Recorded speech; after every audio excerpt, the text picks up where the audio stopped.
Hello दोस्तों, हाय। मैं अपनी दूसरी शादी के किस्से बताऊं? ज़रूर सुनिएगा, बहुत इंटरेस्टिंग है वाकई में। जब मेरे हस्बैंड जी गुजर गए तो एक शख्स आए और बहुत दिलचस्प इंसान उस समय कहला रहे थे। वाकई में रूप रेखा तो था नहीं, पर बातों से बहुत दिलचस्प कहलाते थे उस समय। ठीक है, मैं शादी के लिए रेडी नहीं थी मैं रेडी, क्योंकि मुझे शादी नहीं करनी थी, क्योंकि मेरे हस्बैंड का जगह कोई ले ही नहीं पाएगा और मेरे पति जैसा कोई कर ही नहीं पाएगा, कोई नहीं कर पाएगा। तो इसीलिए मैं शादी के लिए तैयार नहीं थी। लेकिन एक शख्स बोला कि नहीं, मैं उससे कई गुना करके दिखाऊंगा। तुम भी अकेली हो, मैं भी अकेला हूँ। तो मैं भी उसकी बातों में आ गई और मैं भी शादी कर ली। तो वो कोर्ट मैरिज की बातें हुई थी, पर वो शख्स मुझे घुमा दिया। मेरे सामने वकील को पैसा दिया और फिर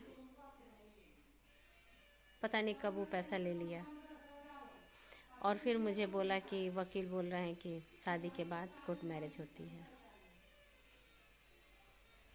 तो फिर मेरे घर वाले, उसके घर वाले शादी तो करा दिए।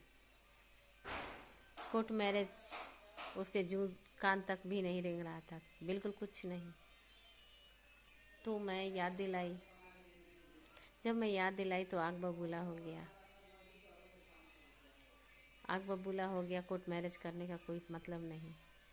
और उस बीच वो जब घर मुझे ले गया तो कुछ भी घर में कमियां होती थी तो मैं बोलती थी कि ये नहीं है, वो नहीं है, लेते आइए।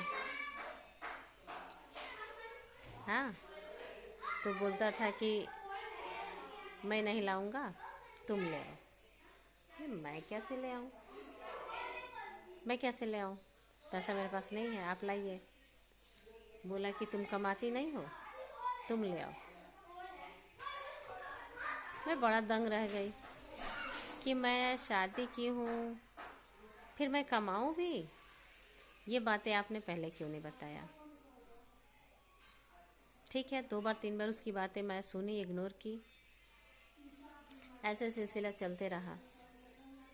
ठीक है, तो मेरे पास कहाँ से पैसा, मैं कमा ही नहीं रही थी। तो इस बंदे के दिमाग में, कहीं ना कहीं दिमाग में घर कर गया था कि इसके पास पैसा है। इन्होंने मुझसे रकम भी मांगा। मैंने रकम देने से इनकार कर दिया। और जब कर दिया तो आए दिन लड़ाई झगड़ा मारपीट मेरे साथ। हमेशा मुझे मारना पीटना, घर से निकालना, भगाना। बोलता था मुझे रूम किराया दो। हाँ, मैं रूम किराया कहाँ से दूँ? मैं तुम्हारी पत्नी हूँ, मैं रूम किराया कहाँ से दूँ? वो बोला कि नहीं, या तो कमा के ले आओ या तो रूम भाड़ा दो, तब यहाँ पे रहोगी। हाँ, तब मुझे समझ में आया कि वो कोर्ट मैरिज मुझसे क्यों नहीं किया। और इतना भयंकर मारता था, इतना भयंकर कि मैं हॉस्पिटल में एडमिट होना पड़ता था मुझे ना। वो शख्स इतना कमीना निकला, इतना कमीना कि मैं यही कहूँगी बहनों की दूसरी शादी तो करना ही मत। दूसरी शादी एकदम जीवन नर्क कर दे रहा है।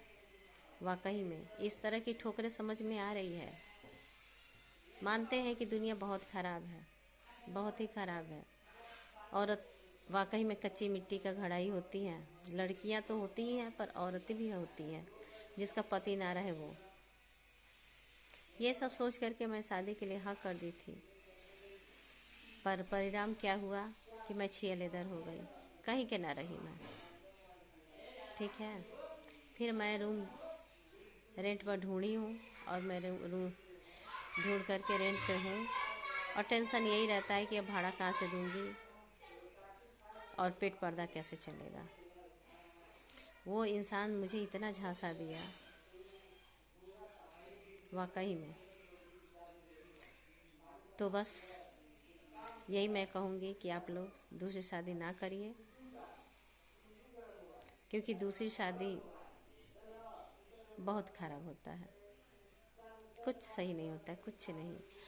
औरतें अपने हिसाब से बहुत संजोना चाहती है, अपने हिसाब से बहुत चलाना चाहती है कि मतलब शादी हुआ है तो निभा जाए निभा जाए। उसी का फ़ायदा जेंट्स उठा लेता है, ठीक उसी का फ़ायदा जेंट्स उठा लेता है। सोचता है कि इसकी ये कमज़ोरी है, मैं कितना टॉर्चर करूँगा तो ये जाएगी नहीं। औरतों का ये कमज़ोरी आदमी जान जाता है, और जाने क्यों ना, क्योंकि वो निहत्थे होती है। औरत निहत्थे होती है।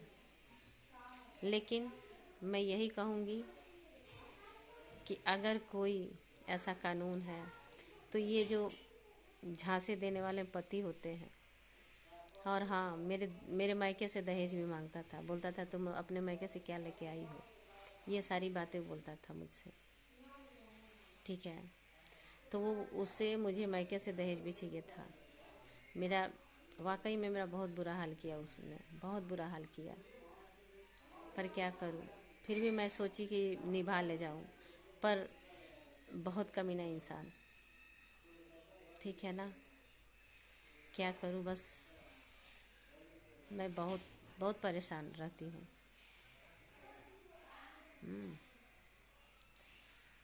क्या किया जाए। ठीक है दोस्तों, ये ज़रूर से ज़रूर वीडियो आप लोग सुनिएगा, देखिएगा। ब्लॉग वीडियो है ये, ज़रूर आप लोग सुनिएगा, ठीक है। ओके दोस्तों, नमस्ते।